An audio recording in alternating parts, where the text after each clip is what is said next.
어제 히브리서를 전체적으로 보았으니 묵상하셨으니 오늘은 서론을 건너뛰고 오늘 본문을 중심으로 11장을 한번 보려고 합니다. 11장에서는 우리 믿음의 선진들을 이야기하는데 시대별로 네 단락으로 나눕니다. 네 단락으로. 본문은 세 번째 시대에 해당합니다.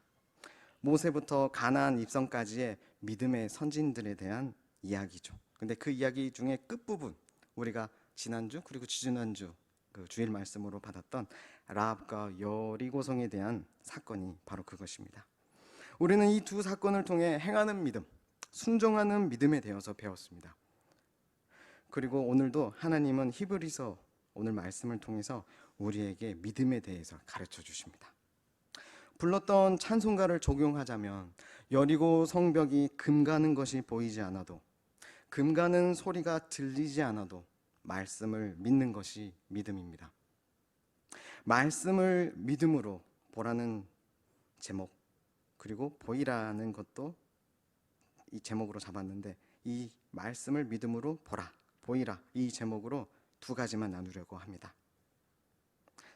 먼저 첫째, 성취될 말씀을 믿음으로 지금 하나님을 보게 해주는 것이 오늘 하나님이 우리에게 가르쳐 주시는 믿음입니다. 보게 해준다는 것이 믿음의 특징입니다. 우리 11장 1절 말씀 우리 함께 보시겠습니다. 읽겠습니다. 바로 앞장에 시작. 믿음은 바라는 것들의 실상이요 보이지 않는 것들의 증거니. 아멘. 말씀을 믿는다는 것은 믿음의 대상이신 하나님께서 약속하신 것에 대해서 믿는 것입니다.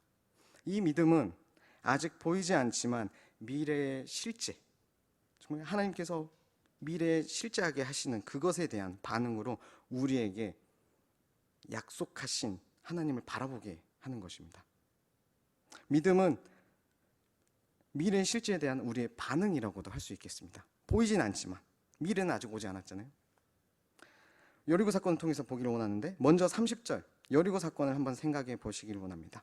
믿음으로 7일 동안 여리고를 도니 성이 무너졌으며, 아멘. 그들은 믿음으로 여리고를 돌았습니다. 여리고 성을 돌았습니다. 견고한 성과 강력한 군대가 있는 여리고를 에워싸서 돌았습니다. 오늘을 살펴보면 아예 포위를 해서 빠져나갈 곳이 없도록 한 것처럼 보입니다. 그러나 이스라엘은 군사훈련도 받지 않았고 무기도 변변치 않은 떠돌이 민족이죠. 근데 그 민족이 더 강해 보이는 행동을 합니다. 얼마나 자신이 있어야 그 성을 포위하겠습니까? 이것은 군사적 행동도 아니었고 전략적 행동도 아니었습니다. 공성전 할 때 보면 삼국지나 이런 내용을 보면 절대 공성전 할 때 이렇게 싸우질 않습니다. 공성전을 할 때는 반드시 필요한 전략적인 무기들이 있습니다.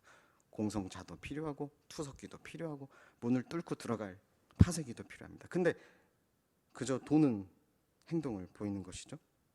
이기려고 하는 전쟁인데 이기려 하는 모습은 아니었습니다. 다만 그들은 하나님께서 약속한 여호수아 6장 2절 말씀, 보라 내가 여리고와 그 왕과 용사들을 내 손에 넘겨주었으니 라는 말씀을 믿음으로 승리할 것을 보았습니다. 이 말씀을 믿음으로 승리할 것을 본 것입니다. 그런데 이 승리는 바로 일어난 승리가 아닙니다. 침묵하며 돌았던 6일이 있었습니다. 7일 되는 날, 승리의 날을 성취될 말씀을, 그 날을 성취될 말씀으로, 믿음으로 보는 것입니다. 말씀을 믿음으로 승리케 하시는 하나님을 우리는 볼 수 있는 것입니다. 내 삶의 여러 문제 가운데 아직 승리의 소식이 없으십니까? 여러분 삶에 아직 승리가 오지 않았다고 믿음을 포기하지 마십시오. 말씀을 믿음으로 지금 하나님을 바라보시기를 주님의 이름으로 축원합니다.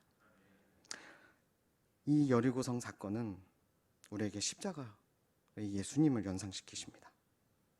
예수님은 우리를 구원하시는 하나님인데 십자가에 매달려 죽으신 모습을 세상이 보게 하셨습니다. 우리를 구원하시는 분이 십자가에 매달려 죽어 있는 것을 보았을 때 이 죽으신 하나님이 내 구원이 되시는 것은 오직 말씀을 믿음으로만 가능합니다. 빌립보서 2장 8절부터의 말씀입니다. 사람의 모양으로 나타나사 자기를 낮추시고 죽기까지 복종하셨으니 곧 십자가에 죽으심이라. 이러므로 하나님이 그를 지극히 높여 모든 이름 위에 뛰어난 이름을 주사 하늘에 있는 자들과 땅에 있는 자들과 땅 아래에 있는 자들로 모든 무릎을 예수의 이름에 꿇게 하시고. 아멘. 예수님의 십자가 사건을 믿음으로 예수님의 죽음이 내 죄의 죽음이 되고 예수님의 부활이 내 부활이 됩니다. 말씀을 믿음으로 예수님을 볼 때 우리는 승리합니다. 십자가에서 철저히 패배하신 것 같은 구원자 예수님은 십자가 너머의 기쁨을 보셨습니다. 십자가에서 아버지 하나님을 바라보시며 죽기까지 순종하셨습니다. 예수님은 아버지의 말씀대로 믿으시고 하나님은 아들 예수님의 이름을 모든 이름보다 뛰어나게 하셨습니다. 그 이름 앞에 모든 무릎을 꿇게 하셨습니다. 최고의 승리입니다. 놀라운 하나님의 지혜 경륜입니다. 그 다음 절은 이렇게 이어집니다. 모든 입으로 예수 그리스도를 주라 시인하여 하나님 아버지께 영광을 돌리게 하셨느니라. 아멘. 하나님이 십자가에 달려 죽으신, 구원하실 분이 십자가에 달려 죽으신 그게 우리 눈으로 봐서는 어떻게 많은 사람들이 보고 우리를 구원하신 하나님이다, 나타나셨다 이렇게 얘기하겠습니까? 그런데 하나님은 예수님의 이 십자가의 사건을 모든 입으로 예수 그리스도를 주라 시인하게끔, 그래서 하나님 아버지께 영광을 돌리게 하시려는 그 목적 가운데 하나님은 우리의 믿음을 통해서, 사람들의 믿음을 통해서 일하시는 것입니다. 우리가 말씀을 믿음으로 하나님이 어떤 분인지 더 분명히 볼 수 있습니다. 그리고 나아가 하나님을 기쁘시게 하는 순종의 삶을 살게 합니다. 이것이 나누고자 하는 다른 하나입니다. 말씀을 믿음으로 하나님을 기쁘시게 하는 순종을 하게 된다는 것입니다. 이 믿음의 삶은 일상 속에 나를 구원할 뿐 아니라 하나님을 영화롭게 합니다. 31절 말씀, 믿음으로 기생 라합은 정탐꾼을 평안히 영접하였으므로 순종하지 아니한 자와 함께 멸망하지 아니하였도다. 아멘. 기생 라합은 무엇을 믿었습니까? 여호수아 2장 9절 10절이 말해줍니다. 이렇게 라합은 정탐꾼을 숨겨주며 고백합니다. 여호와께서 이 땅을 너희에게 주신 줄을 내가 안다. 출애굽 때 홍해를 가르시고 너희를 구원하신 여호와 하나님을 내가 들었다. 그 강하던 아모리 족속 시온과 옥을 전멸시킨 것도 내가 들었다. 아마 라합은 젊은 기생이었을 것입니다. 고백한 모든 내용은 자신이 직접 보지도 목격하지도 그 당시에 들은 이야기도 아니고 바로 자기 이전 세대에서 일어난 일이었고 그 이야기를 들었을 것입니다. 그런데 라합은 바로 지금 오늘 이전에 들었던 하나님의 행하신 일을 믿습니다.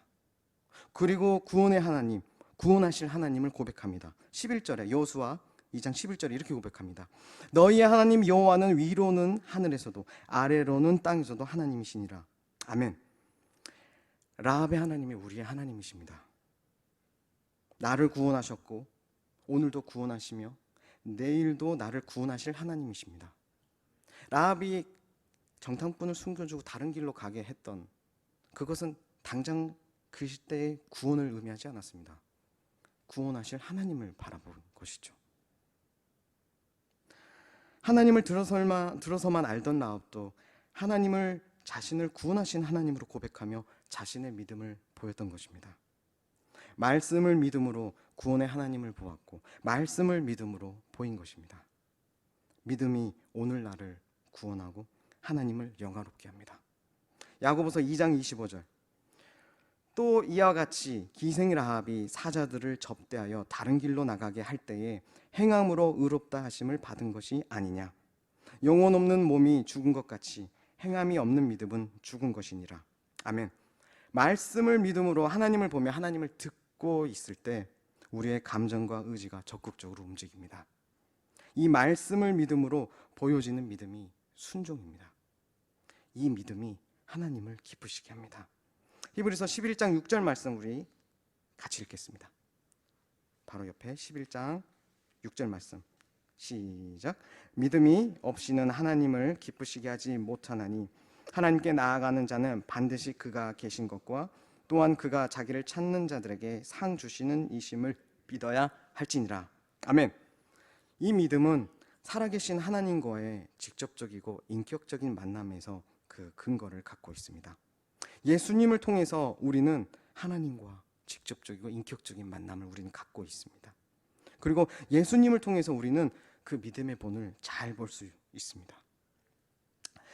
그리고 예수님께서 우리에게 보내신 성령님이 그 본을 따르도록 우리 안에 오늘도 일하십니다. 하나님과 그의 말씀을 향해 성령 하나님께서 움직여 가십니다. 우리의 오늘의 순종을 통해 믿음의 선진처럼 세상에 증거를 남기실 겁니다. 우리에게 구원의 상을 주실 뿐 아니라 그리스도가 어떤 분인지 드러내시고 영화롭게 하십니다. 이 믿음 주시기를 오늘 아침 성령님께 구하시기를, 함께 구하기를 원합니다. 마치려 합니다. 히브리서 기자는 믿음 때문에 박해를 받는 성도들을 위해 11장의 이 믿음의 선진들을 이야기했습니다. 그리고 어제 12장 1, 2절로 결론을 맺습니다.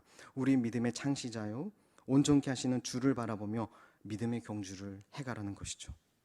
이 선진들에 대한 말씀을 믿음, 그리스도께서 우리에게 주신 말씀을 믿는 믿음, 이 믿음은 하나님을 보게 하고 하나님을 보이게 합니다. 그러나 이 믿음의 경주가 쉽지 않습니다. 일상에 무거운 것도 있고 죄들도 달라붙습니다. 무엇보다 내 안에 견고한 여리고성이 있습니다. 무거운 것과 죄를 벗어버리게 해주는 하나님의 말씀을 막아내는 것이 있습니다.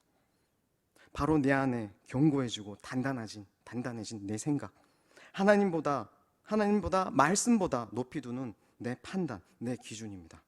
이것이 하나님의 말씀을 믿음으로 보지 못하게 합니다. 믿음의 경주를 해야 하는데 나를 무겁게 하고 믿음의 경주를 하지 못하게 방해하는 무거운 것과 그 죄를 보지 못하게 합니다. 말씀을 믿음으로 보지 못하니 하나님을 볼 수도 들을 수도 없게 합니다. 그래서 말씀을 믿음으로 보이지도 못하게 합니다. 하나님 아는 것을, 종합적으로 하나님 아는 것을 방해합니다. 기도하시기 전에 우리 말씀 붙들길 원합니다. 고린도후서 10장 4, 5절 말씀입니다. 우리의 싸우는 무기는 육신에 속한 것이 아니요 오직 어떤 견고한 진도 무너뜨리는 하나님의 능력이라. 모든 이론을 무너뜨리며 하나님 아는 것을 대적하여 높아진 것을 다 무너뜨리고 모든 생각을 사로잡아 그리스도에게 복종하게 하니. 아멘. 하나님 아는 것을 대적하여 높아진 것이 내 안에 있는 우리입니다. 바로 내가 구원받아야 할, 내 안에 들어와야 될 말씀, 이 말씀이 내 안에서 역사해야 하는데 이게 역사하지 못하도록 막는 것들이 바로 내 자신, 내 안에 있는 견고한 여리고성 같은 단단해진 내 마음밭입니다. 말씀 들어도 아무렇지도 않는 내 자신, 말씀 들어도 믿음의 반응을 보이지 않는 내 자신을 오늘 하나님께 점검 받아보시기를 저도 원합니다. 회개가 필요합니다. 예수님께 이렇게 기도하길 원합니다. 예수님, 저는 환자입니다. 예수님, 저를 진찰해 주시고 저를 치료해 주시옵소서. 저는 예수님이 필요합니다. 하나님 말씀에 순종하지 못한 것을 회개하지 않고 살았습니다. 제 안에 말씀보다 높아진 것, 그리스도에게 복종하지 못한 영역을 회개하게 도와주시옵소서. 내 기준이 너무 많고 내 판단이 너무 많습니다. 믿음을 허락해 주셔서 순종하게 하여 주시옵소서. 하나님을 기쁘시게 하고 제 삶을 구원하는 그 믿음을 갖게 해 주시옵소서. 또 제 삶을 구원하시던 믿음을 보이게 하시고 증거하게 하여 주시옵소서. 다른 믿음의 선진들처럼 우리 공동체 안에 우리의 믿음을 통해 다른 형제들을 일으키기 원하고, 다른 형제들이 또 나도 다른 형제들의 그 믿음을 보며 나도 하나님 앞에 다시 일어서길 원합니다. 이런 우리가 될 수 있도록 이 시간 기도하며 나아가겠습니다.